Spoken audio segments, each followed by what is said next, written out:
El sol se estaba muriendo en el horizonte, y con él moría también la poca paz que quedaba en el corazón de Ana, dejando paso a un terror frío y viscoso que comenzaba a subirle desde el estómago hasta la garganta. No hay soledad más profunda ni desesperación más silenciosa que la de aquella persona que teme cerrar los ojos, porque sabe que para ella el descanso se ha transformado en un campo de batalla donde las únicas armas son el silencio opresivo y una angustia que no tiene nombre médico. Para el resto del mundo, la noche es el momento de la desconexión, del alivio, del sueño reparador que cura las heridas del día. Pero para Ana, la llegada de la oscuridad significaba entrar en una prisión sin barrotes, donde el tiempo se estiraba de forma insoportable y donde cada sombra en la habitación parecía cobrar vida propia, alimentándose de su fragilidad. No era simplemente insomnio.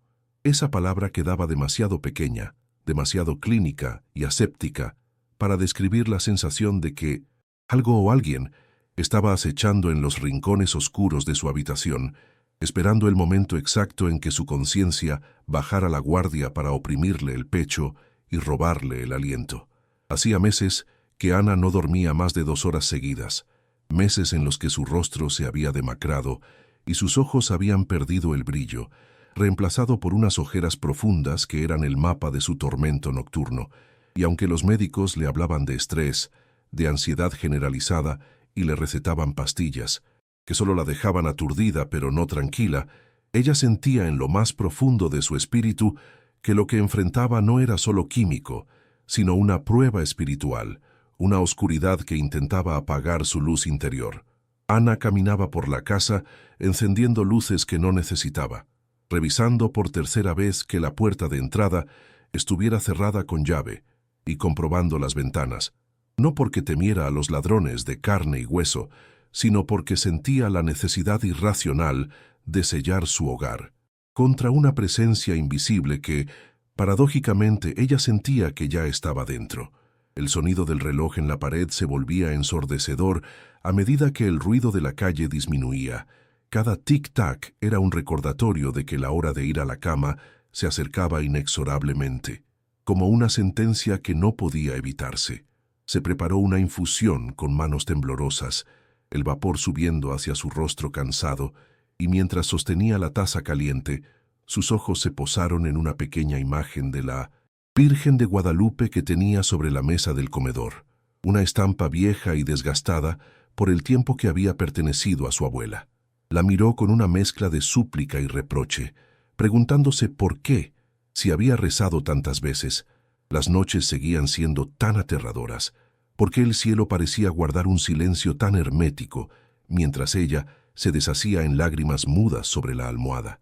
Si tú también has sentido alguna vez que tus oraciones chocan contra un techo de bronce, o has experimentado el miedo a la soledad de la noche, te invito a que te suscribas a este canal y dejes tu me gusta en este momento, para que juntos formemos una cadena de luz que disipe cualquier oscuridad que intente perturbar nuestros hogares.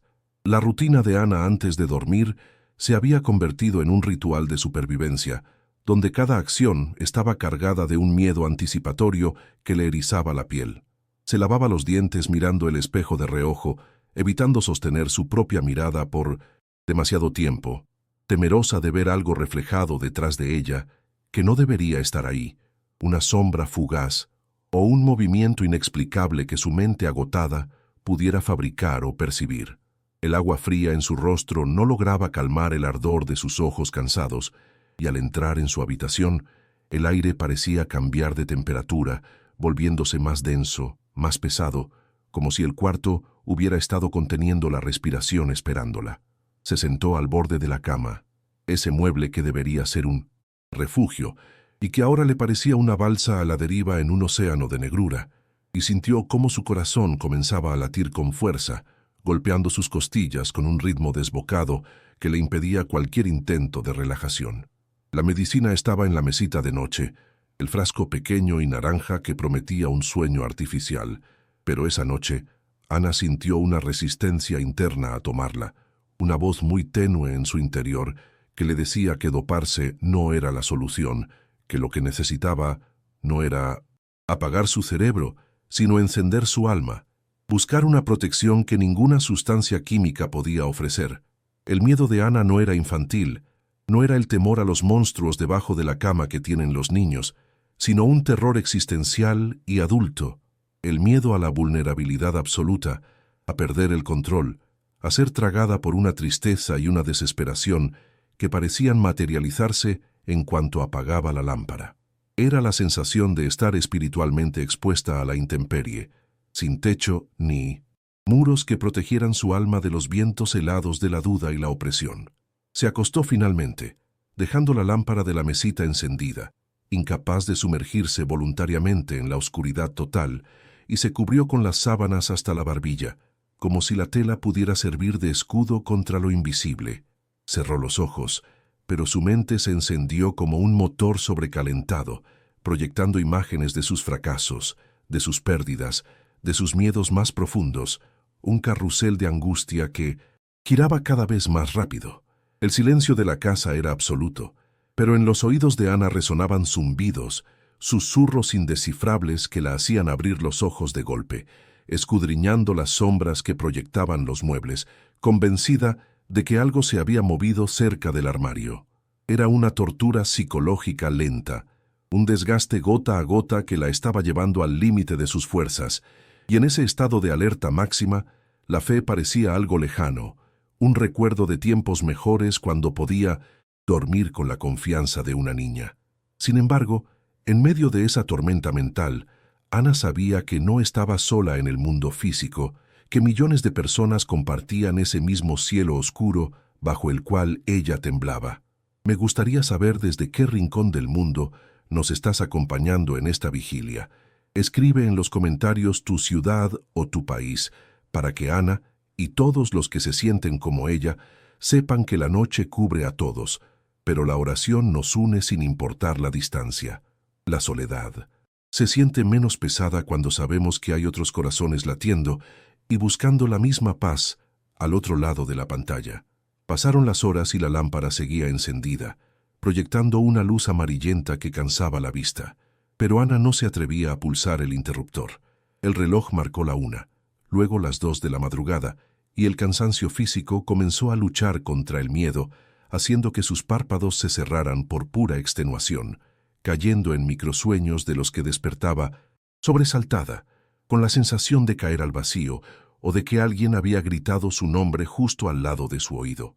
Cada despertar era peor que el anterior, con el corazón desbocado y el sudor frío perlando su frente, confirmando que no había descanso posible, que la noche era un territorio hostil, donde ella era una intrusa no bienvenida.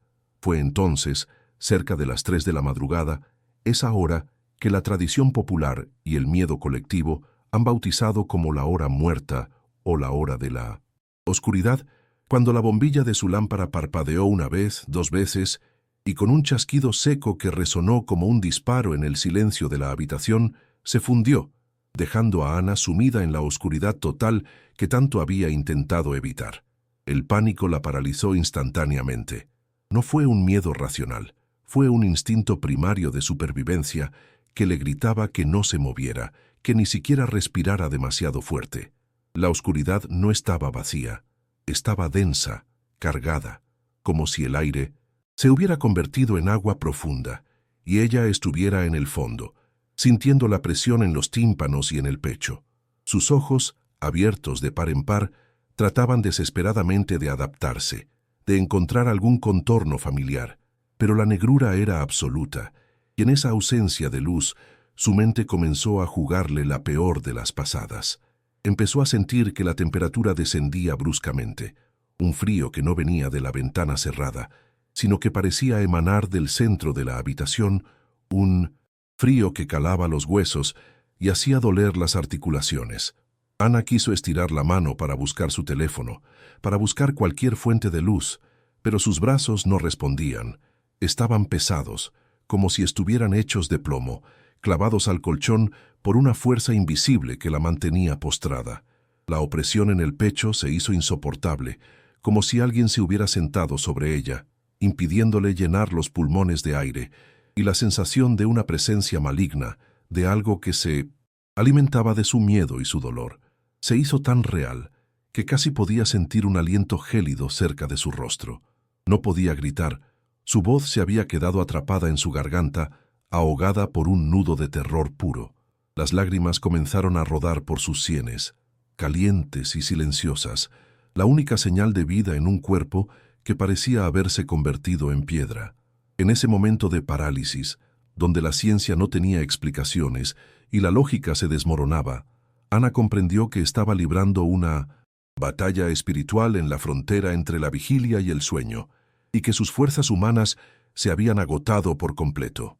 Estaba sola, indefensa, a merced de sus propios demonios y de las sombras que la rodeaban, sintiendo que si cerraba los ojos en ese instante, tal vez no volvería a abrirlos jamás, o peor aún, que su mente se quebraría definitivamente bajo la presión del terror.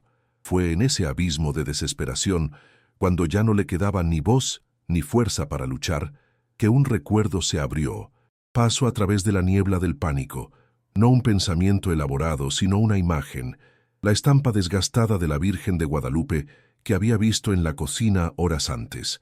No podía rezar un Ave María completo, no podía articular palabras litúrgicas, su mente estaba demasiado fragmentada, pero su corazón, en un último espasmo de esperanza, comenzó a clamar en silencio, un grito mudo dirigido a la única figura materna que podía atravesar esa oscuridad. Ana cerró los ojos, no para dormir, sino para concentrarse en esa única idea, en esa única petición desesperada, visualizando el manto estrellado en medio de la negrura que la asfixiaba. Sabía que necesitaba ayuda, sabía que no sobreviviría a esa noche sola, y mientras la presión en su pecho aumentaba y el frío parecía congelarle la sangre, su alma se preparó para pronunciar la súplica que lo cambiaría todo, la invitación a la madre para que entrara en su infierno personal. La habitación crujió, un sonido de madera contrayéndose que en otro momento hubiera sido normal, pero que ahora sonaba como pasos acercándose a la cama. Ana sintió que el terror llegaba a su clímax, ese punto donde la mente humana está a punto de romperse, y justo en el borde del precipicio reunió todo lo que le quedaba de voluntad para lanzar su petición al cielo, ignorando el miedo, ignorando la parálisis, ignorando la lógica.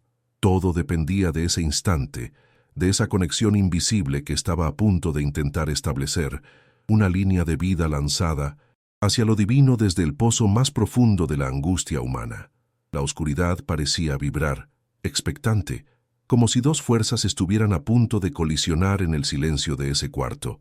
El terror absoluto que la había dominado durante meses y una esperanza antigua, poderosa y silenciosa que estaba a punto de ser invocada.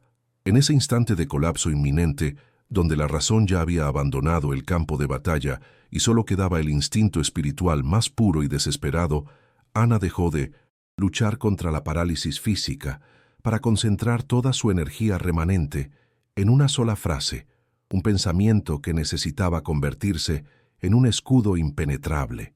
Sus labios apenas se movieron, secos y temblorosos, pero en la catedral silenciosa de su mente, el grito resonó con la fuerza de un trueno que rompe la tormenta. Virgen de Guadalupe, acompáñame esta noche y no me sueltes mientras duermo. No fue una oración recitada de memoria, no fue una repetición mecánica de palabras aprendidas en la infancia, fue una negociación de vida o muerte, una entrega total de su vulnerabilidad a la única fuerza que ella intuía capaz de sostener el peso del universo cuando sus propios brazos ya no podían más. Al pronunciar internamente esas palabras, Ana visualizó con una claridad dolorosa la imagen de la morenita, no como una estampa de papel, sino como una presencia viva, una madre que corre hacia la cuna cuando escucha el llanto ahogado de su hijo en medio de la pesadilla. La oscuridad seguía, allí densa y negra, y el frío seguía mordiendo su piel, pero algo en la textura del silencio comenzó a cambiar imperceptiblemente, como si el aire de la habitación hubiera dejado de girar en torno al miedo para comenzar a girar en torno a una expectativa sagrada. Si en este momento sientes que tu corazón necesita esa misma protección, si alguna vez has deseado que una mano divina sostenga la tuya cuando las luces se apagan, te invito a escribir Amén en los comentarios, como un sello de fe que confirma que no estamos solos en nuestras batallas nocturnas. Ana permaneció inmóvil, con el corazón todavía golpeando desbocado contra sus costillas, esperando el contraataque de sus miedos, esperando que la opresión en el pecho se intensificara hasta asfixiarla.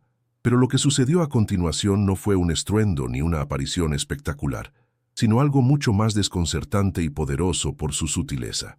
La presión que sentía sobre su pecho, esa entidad pesada y maligna que le robaba el aire, comenzó a disolverse no de golpe, sino gradualmente, como la niebla que se levanta ante los primeros rayos del sol. Sin embargo, no quedó un vacío en su lugar. El vacío fue llenado casi de inmediato por una sensación de calidez que no provenía de las mantas.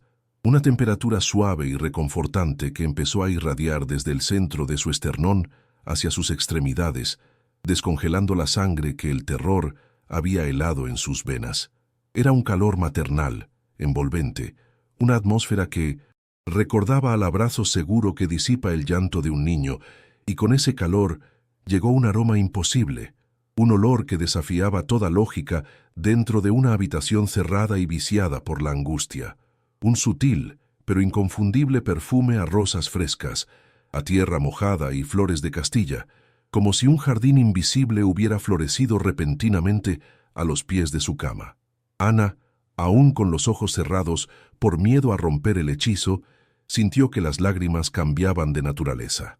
Ya no eran el llanto ácido del pánico, sino el desbordamiento de un alivio que su cuerpo no sabía cómo procesar. Y entonces ocurrió lo inexplicable, el detalle que marcaría un antes y un después en su existencia. Sintió un peso suave en el borde del colchón, como si alguien se hubiera sentado con infinito cuidado a su lado para velar su sueño, y acto seguido una sensación táctil recorrió su mano derecha, la que tenía aferrada a la sábana con los nudillos blancos por la tensión.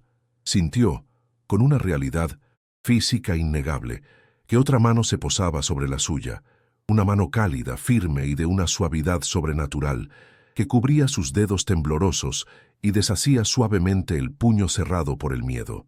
No había nadie en la habitación. Sus ojos, si los hubiera abierto, solo habrían visto sombras, pero su piel y su alma sabían la verdad. No estaba sola. La frase que había susurrado, «No me sueltes», había sido tomada literalmente. Esa mano invisible no la estaba sujetando para retenerla, sino para anclarla a la paz, para decirle sin palabras que podía soltar el control, que podía dejar de vigilar, que podía rendirse al cansancio porque ahora había una guardia superior custodiando su descanso. La tensión en los hombros de Ana se derrumbó. Por primera vez en meses, el nudo en su estómago se deshizo. La presencia a su lado era tan densa, tan cargada de una autoridad amorosa, que el miedo simplemente no podía coexistir en el mismo espacio. La oscuridad, que minutos antes parecía un depredador, se transformó en un manto protector, el mismo manto estrellado que ella había invocado, ahora extendido sobre su cama para ocultarla de cualquier mal. Su respiración se volvió profunda, rítmica, acompasada por una paz que no era suya, sino prestada, un regalo de misericordia para una hija que había llegado al límite de sus fuerzas. Ana no supo en qué momento exacto cruzó el umbral del sueño.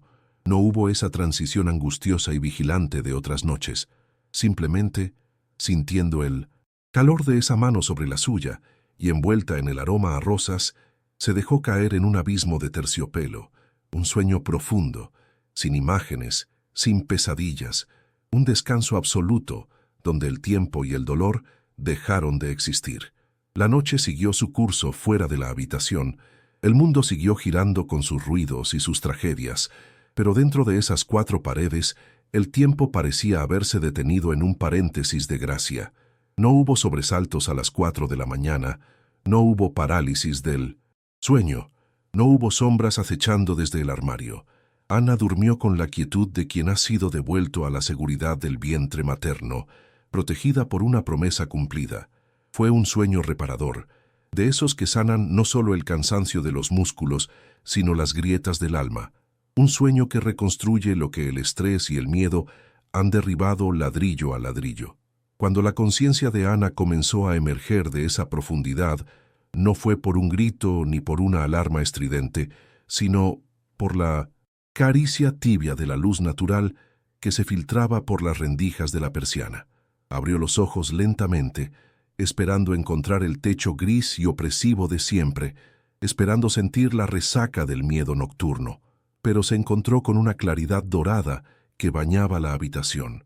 Se quedó inmóvil un momento, desorientada por la sensación de bienestar que inundaba su cuerpo, una energía renovada que hacía meses no experimentaba. Se sentó en la cama y miró a su alrededor. La lámpara de la mesita de noche seguía apagada, con la bombilla fundida, testigo mudo de la crisis de la madrugada, prueba física de que el terror había sido real. Sin embargo, el aire de la habitación se sentía limpio, ligero, purificado, y aunque la luz del sol lo llenaba todo, Ana se detuvo en seco al aspirar profundamente. El aroma a rosas todavía estaba allí, muy tenue, casi imperceptible, pero innegablemente presente, flotando en el aire como una firma, como un recordatorio de que la visita no había sido un producto de su imaginación febril. Bajó la mirada hacia su mano derecha, la que había sentido el contacto divino. Todavía conservaba una sensación de calor residual, un hormigueo suave en la piel, como si la huella de aquel agarre protector hubiera quedado grabada en sus nervios. Ana rompió a llorar, pero esta vez fue un llanto de gratitud, un llanto silencioso y luminoso, mientras el sol de la mañana le acariciaba el rostro. Comprendió que la Virgen de Guadalupe no había bajado para quitarle los problemas de su vida mágicamente, ni para cambiar sus circunstancias externas con un chasquido de dedos. Había bajado para algo mucho más profundo, para sostenerla a través de la oscuridad, para enseñarle que la fe no evita que llegue la noche, sino que nos asegura que nunca la atravesaremos solos. La insurrección del miedo había sido sofocada no por la violencia, sino por la compañía. Ana se levantó de la cama, y aunque sus piernas todavía sentían la debilidad de los meses de insomnio, su espíritu estaba erguido, fortalecido por la certeza de que había sido escuchada. Se dirigió a la sala, donde la pequeña imagen de la Virgen seguía en la mesa, iluminada ahora por la luz de la mañana. Ana la tomó entre sus manos y la besó, sintiendo una conexión que ya no era teórica ni distante, sino íntima y visceral. Sabía que la noche volvería a caer, sabía que el miedo intentaría regresar en algún momento, porque es parte de la condición humana, pero también sabía que ya tenía la llave para cerrar la puerta al terror. Sabía que bastaba con susurrar esa invitación, con extender la mano en la oscuridad y confiar en que sería sostenida. La protección de María no era un mito lejano, era una realidad tangible, accesible, tan cercana como un susurro en la almohada. Para ti que has llegado hasta el final de este relato y que tal vez llevas tiempo cargando con una cruz pesada en silencio, quiero pedirte que dejes en los comentarios una oración breve. Escribe: Madre mía, cúbreme con tu manto y no me sueltes. Hazlo como un acto de fe, declarando que esta noche y todas las que vengan tu descanso estará bajo su guardia. Ana abrió la ventana de par en par, dejando que el aire fresco de la mañana terminara de llevarse los últimos vestigios de la pesadilla. El mundo exterior seguía siendo ruidoso y caótico, pero ella lo miraba ahora desde una fortaleza interior inexpugnable. Había sobrevivido a la hora muerta, había cruzado el valle de sombras y había salido al otro lado con una verdad grabada a fuego en su corazón. Cuando todo se apaga, cuando la soledad parece absoluta y el miedo nos paraliza, no estamos desamparados. Hay una madre que vela, que espera nuestra invitación para sentarse al borde de nuestra cama, tomar nuestra mano y susurrarnos al alma que todo estará bien, que podemos dormir, porque ella está ahí y no nos soltará mientras soñamos. Estou aguardando o título e a descrição detallada do próximo roteiro para dar inicio à narrativa imediatamente. Pode enviar quando quiser.